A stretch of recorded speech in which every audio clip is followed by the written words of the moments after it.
Is your life clouded by fears and worries that you cannot see hope for tomorrow? Is your life blinded by disappointment, hurt, injustice, and rage that you cannot see others as brothers and sisters? Or is your life darkened by sins that you cannot see any chance for yourself? Then turn to Jesus. He is the light that shines in the darkness. He is the light that leads the way. He is the light that reveals the very person of God. Allow Him to take away the dross in your eyes that you may finally see. Let Jesus, the transformation specialist, make you whole. Isang mapagpalang araw po sa inyong lahat. Kumusta po? Excited po tayo sapagkat ngayon ay miracle number 6 na po tayo. Ang ibig sabihin, naka-anim na hakbang na po tayo palapit sa puso ng ating Panginoong Hesus. Specifically po, ang ibig sabihin natin ng palapit sa puso niya ay nakikilala po natin ang Panginoong Hesus sa pamamagitan ng ating pag-aaral po sa mga himala na ginawa po niya sa Aklat ni San Juan. Excited po ako sapagkat napakaganda po ng miracle number 6. Si Jesus po, the transformation specialist. Transformation, hindi lang po dahil sa may pinagaling siya, dating bulag at nakakita. Bahagi na po yon. Pero transformation sapagkat yun hong pinagaling niya ay meron pong 4 na uri ng tao na siya ay makakausap. Ang lahat po ay sinabihan niya sino si Jesus sa pagkakakilala niya. Kaya kapansin-pansin po ang progression. Kaya transformation specialist. Ito po ay nasa John chapter 9, 1-41, mahaba. Kaya ang gagawin ho natin, habang binabasa po ay magbibigay na po tayo ng mga insights. Pero ang gusto ko pong pansinin natin ay yung sinabi ko na may 4 na uri ng tao, 4 na tao na tatanungin po ang pinagaling. Sino ba ang nagpagaling sa iyo? At makikita ho ninyo ang progression at ang transformation ng pagkakakilala po niya sa Panginoong Hesus. Umpisahan na po natin. Ito po ay verse 9. Okay. As he went along, he saw a man blind from birth. Napakahirap ang maging bulag sa panahon na yon, bahagi ng social outcast. Ito na po. His disciples asked him, Rabbi, who sinned, this man or his parents, that he was born blind? Napakaganda po ng sagot ng Panginoon. Neither this man nor his parents sinned, said Jesus, but this happened so that the works of God might be displayed in him. So Jesus allows us to go through difficult situations in life so that His glory might be displayed in us. May mga pagkakataon po, hinahayaan niya na tayo dumaan sa mabigat na bahagi ng ating buhay para mapatunayan na siya ay Diyos na may magagawa sa ating buhay. God has not planned any defeat for us. As long as it is day, we must do the works of Him who sent me. Night is coming when no one can work. Ito po, verse 5, another Christological title. While I am in the world, I am the light of the world. Okay. After saying this, he spit on the ground, made some mud with the saliva, and put it on the man's eyes. Go, he told him, wash in the pool of Siloam. This word means sent. So the man went and washed and came home seeing. Ito, umpisa na ho tayo dun sa mga binanggit ko kaninang 4. Ito na yung una.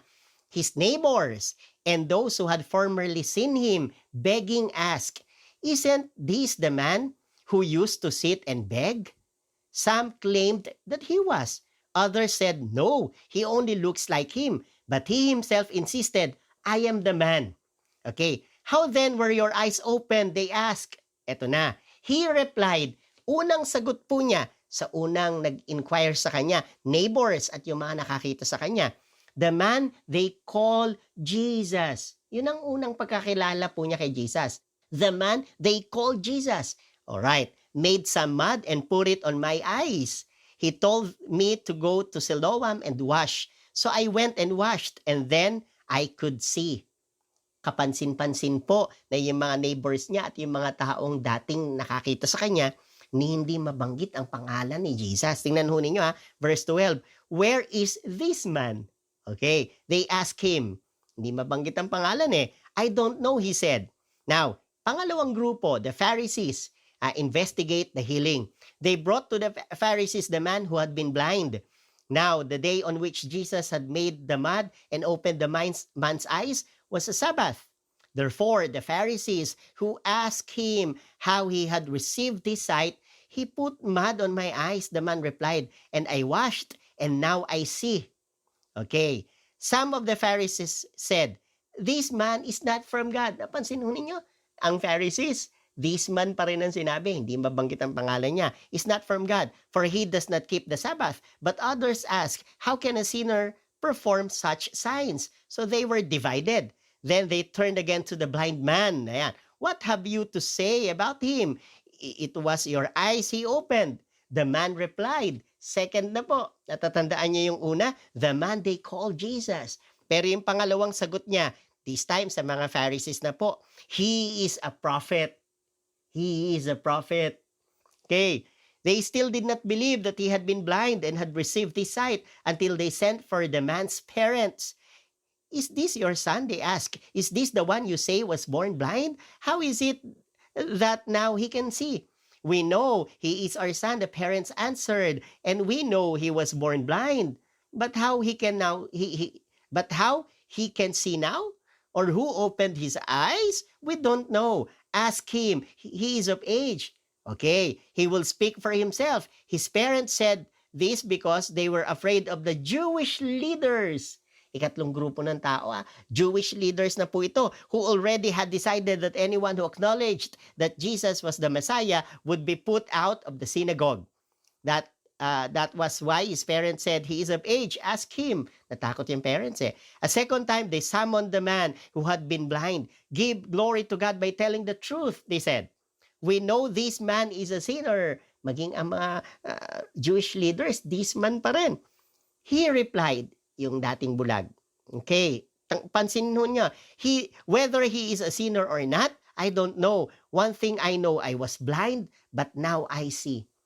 Ako ho, damang-dama ko yon, yung you should know the person by his works. Doctrine, ibig sabihin, nalunod siya. Parang ang point ho niya, ang mabuti ang nagpagaling sa akin. No? I don't care kung ano sinasabi nyo. One thing I know, I was blind, but now I see. Kung hindi nyo man siya kilala, kilalanin nyo siya sa ginawa niya. Yan ang point niya. Na dati akong bulag, ngayon ako'y nakakita na. Okay. Then they asked him, what did he do to you? How did he open your eyes? He answered, I have told you already and you did not listen. Why do you want to hear it again? Do you want to become his disciples too?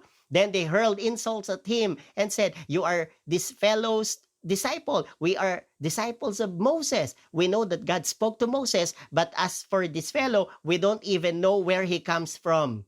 Sabi po nung bulag dati, the man answered, now, that is remarkable. You don't know where he comes from, yet he opened my eyes. We know that God does not listen to sinners. He listens to the godly person who does His will. Nobody has ever heard of opening the eyes of a man born blind. If this man were not from God, he could do nothing. Nag-lecture po siya sa kanyang theology. Everybody knows na hindi nakikinig ang Diyos sa makasalanan. Bakit ito ay nakinig ang Ama sa kanya? At wala pang nakakapagbukas ng sight. Yung bulag, wala pang nakakapagpagaling dyan. Nagawa niya. If this man were not from God, he could do nothing. To this they replied, you were steeped in sin at birth. How dare you lecture us? And they threw him out. Eto na po yung panghuli. Now Jesus heard that they had thrown him out, and when he found him, he said, do you believe in the Son of Man? Who is he, sir? The man asked. Tell me so that I may believe in him. Jesus said, you have now seen him. In fact, he is the one speaking to you. Then the man said, Lord, I believe. And he worshipped him. Jesus said, for judgment I have come into the world so that the blind will see, and those who see will become blind.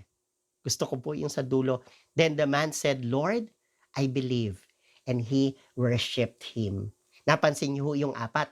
Yung una sa mga kapitbahay, ang sinabi lang niya, the man they call Jesus. Tapos yung mga Pharisees, ang sinabi niya, he is a prophet. Yung mga Jewish leaders naman, sinabi niya, one thing I know, I was blind, but now I see. Sinabi niya, pangatlo, yung ginawa. Pang-apat nung si Jesus na, sinabi na niya, Lord, I believe. And then he worshiped Jesus Christ. The transformation specialist ang ating Panginoong Jesus. Napakasarap bigkasin ng pangalan ng Panginoong Jesus. Habang siya po ay nangungusap sa atin, habang siya po ay araw-araw ay sumasama sa ating buhay, nadadagdagan ng pagkakakilala natin sa Kanya. Siya pala ay nagpapagaling, siya pala ay nagkakaloob, siya pala nagbibigay ng kalakasan, siya pala ang ating kapayapaan, siya pala ay hindi lang healer, Savior, Lord, God. Hanggang sa isang araw, wala na po tayong halos masabi kundi ang siya po ay purihin at sambahin. Napakagandang kapahayagan. Damhin po natin. At nawa ang bawat isa sa atin ay na-challenge. Nawa araw-araw, lumalim ang pagkakakilala natin sa ating Panginoong Jesus. Isang mapagpalang araw sa inyong lahat. Ito po si Pastor Bobot, nag-iiwan ng isang taus-pusong panalangin. May every moment of our lives bring us closer to Jesus, that we may live every second of it for Jesus. God bless you, and I'll see you around. Thank you so much for listening to the Jesus is Lord Church Worldwide podcast. Please subscribe to this podcast so you won't miss a single episode. To know more about the JIL ministry, please visit jilworldwide.org. Until next time, God greatly bless you.